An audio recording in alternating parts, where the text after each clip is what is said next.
O Senhor esteja convosco.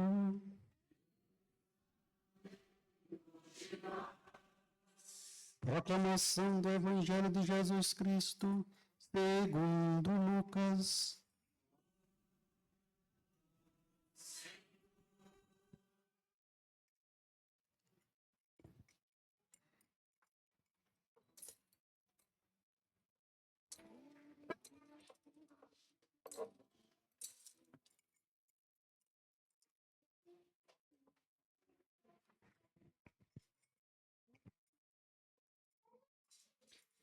Quando se completaram os dias para a purificação da mãe e do filho, conforme a lei de Moisés, Maria e José levaram Jesus a Jerusalém, a fim de apresentá-lo ao Senhor. Conforme está escrito na lei do Senhor, todo primogênito do sexo masculino deve ser consagrado ao Senhor. Foram também oferecer o sacrifício, um par de rolas ou 2 pombinhos, como está ordenado na lei do Senhor. Em Jerusalém havia um homem chamado Simeão, o qual era justo e piedoso, e esperava a consolação do povo de Israel. O Espírito Santo estava com ele e lhe havia anunciado que não morreria antes de ver o Messias que vem do Senhor. Movido pelo Espírito, Simeão veio ao templo. Quando os pais trouxeram o menino Jesus para cumprir o que a lei ordenava, Simeão tomou o menino nos braços e bendisse a Deus. Agora, Senhor, conforme a tua promessa, podes deixar teu servo partir em paz, porque meus olhos viram a tua salvação, que preparastes diante de todos os povos, luz para iluminar as nações e glória do teu povo Israel. O pai e a mãe de Jesus estavam admirados como o que diziam a respeito dele. Simeão os abençoou e disse a Maria, a mãe de Jesus: este menino vai ser causa tanto de queda como de reerguimento para muitos em Israel. Ele será um sinal de contradição.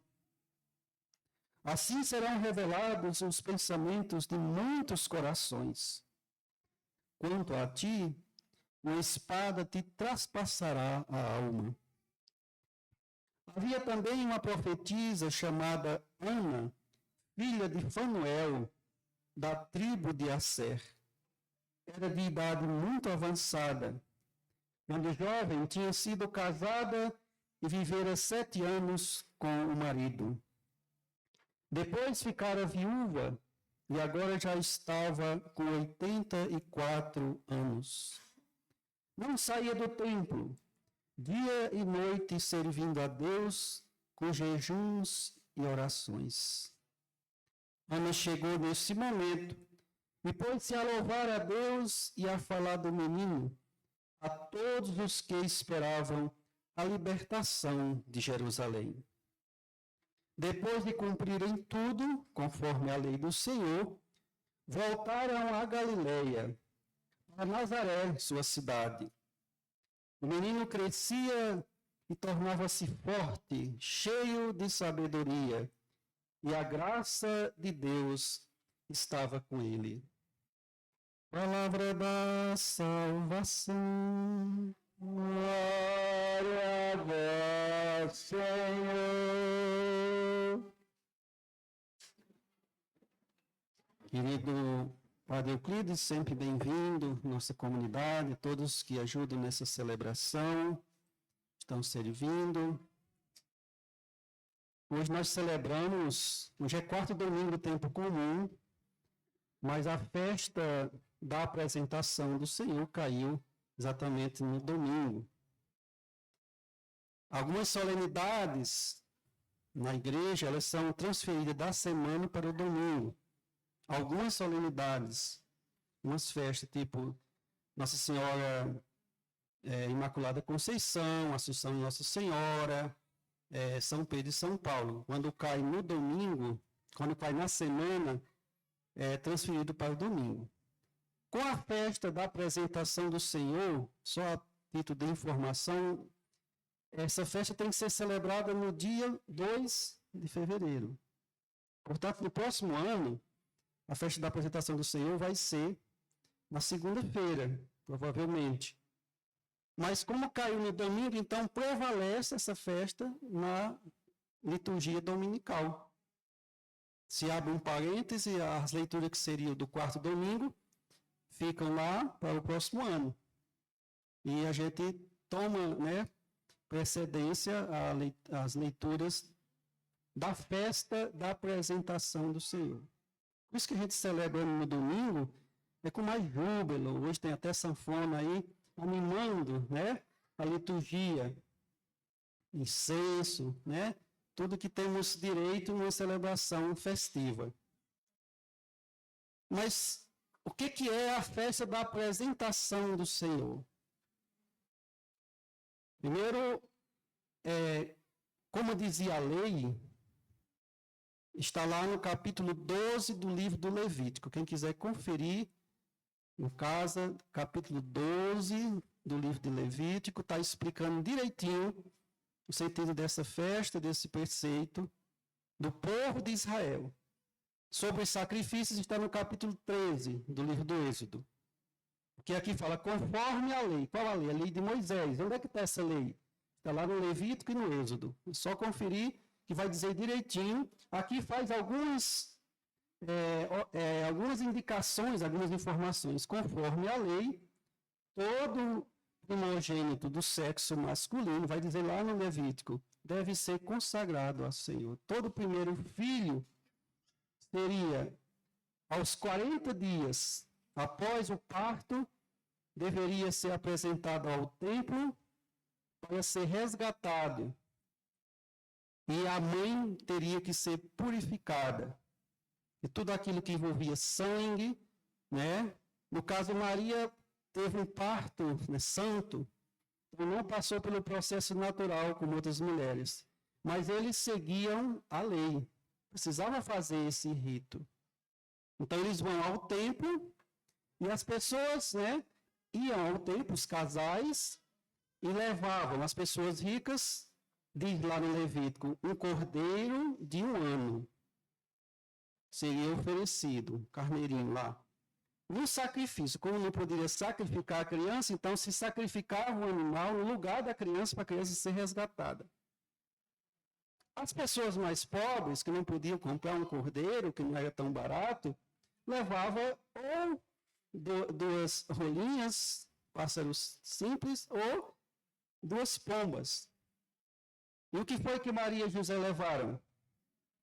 2 pombinhos. Porque era uma família pobre.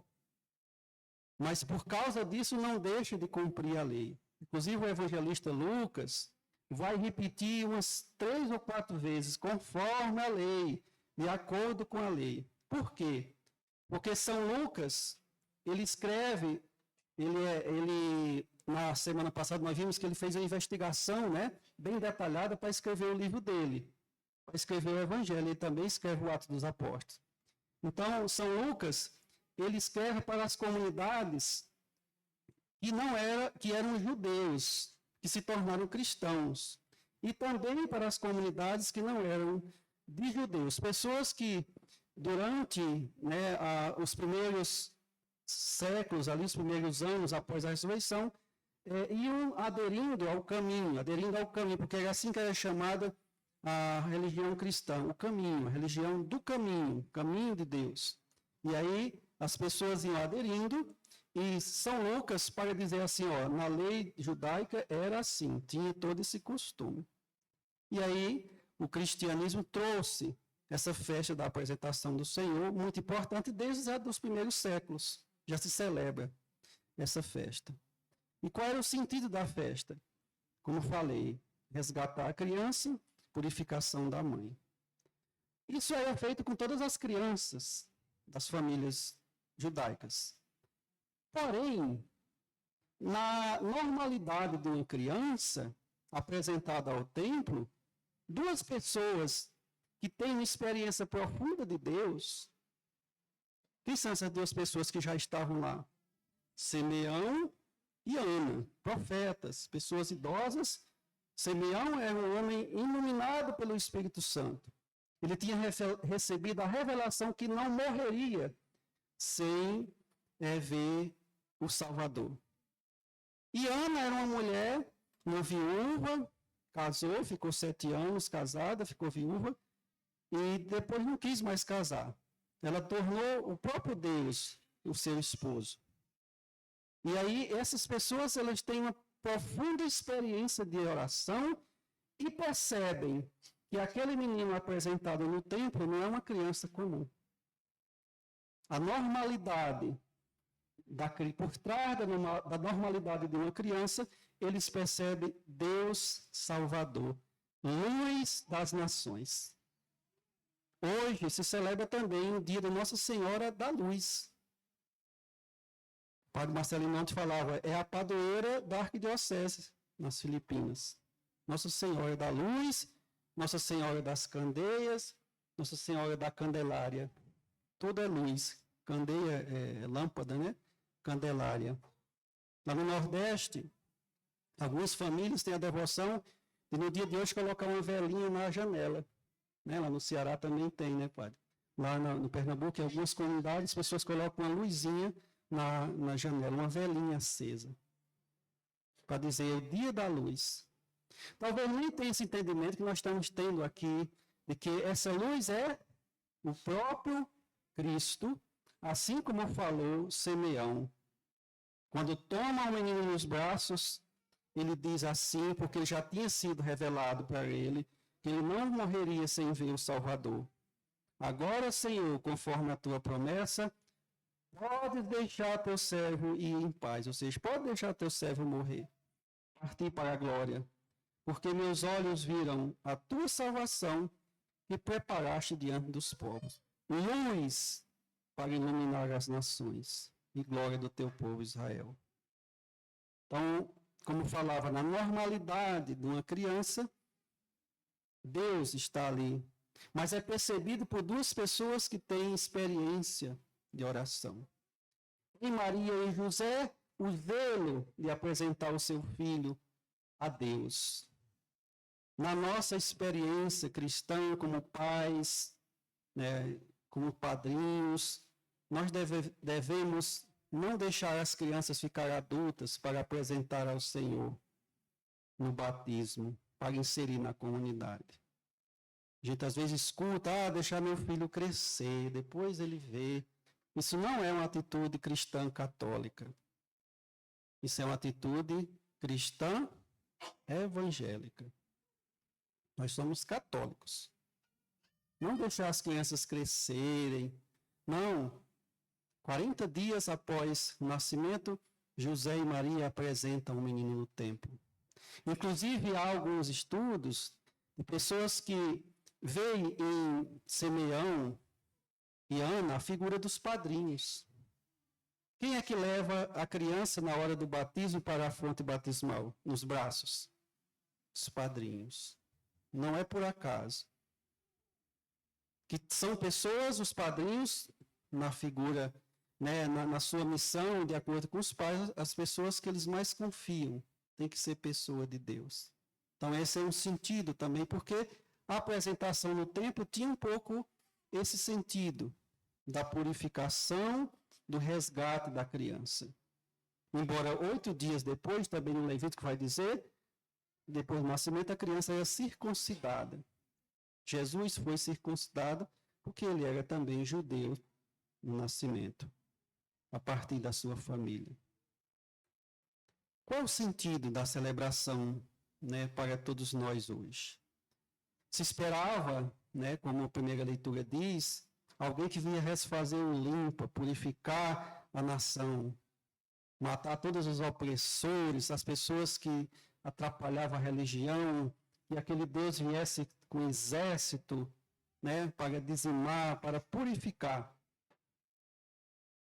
E aí Jesus, né, a presença de Jesus, a encarnação do Verbo é exatamente isto. Ele vem para purificar a lei. Ele vem para purificar o templo. Ele vem implantar o mandamento do amor e da misericórdia. Ele vem iluminar os nossos corações. Na celebração de hoje, nós temos aí dois sentidos. O sentido da encarnação, do Natal, 40 dias depois do Natal, esse verbo é apresentado. E também o sentido da redenção. Então, hoje a gente pode olhar nesses dois pontos. O verbo de Deus é encarnado, mas ele vem nos trazer a salvação. A encarnação nós celebramos no ciclo do Natal. A redenção nós nos preparamos durante a Quaresma para celebrar na Páscoa. Então esse é o sentido do nosso culto de hoje. E mais ainda, em Jesus, ele é o sumo sacerdote. Ele é aquele que preside, que nos prepara na pessoa do sacerdote para ser apresentado para nós como luz das nações e também como aquele que nos traz a salvação. Da mesma forma que na normalidade de uma criança Deus está presente, e só as pessoas que se abrem a este amor de Deus percebem, também nós aqui, da mesma forma, na normalidade de um pão, na normalidade do vinho, nós, pela nossa fé e pela nossa experiência de Deus, nós vemos o Cristo que se dá no altar. Nós vemos o Cristo que nos fala pela sua palavra. Nós vemos na normalidade de um homem consagrado a Deus, nós vemos a pessoa de Cristo.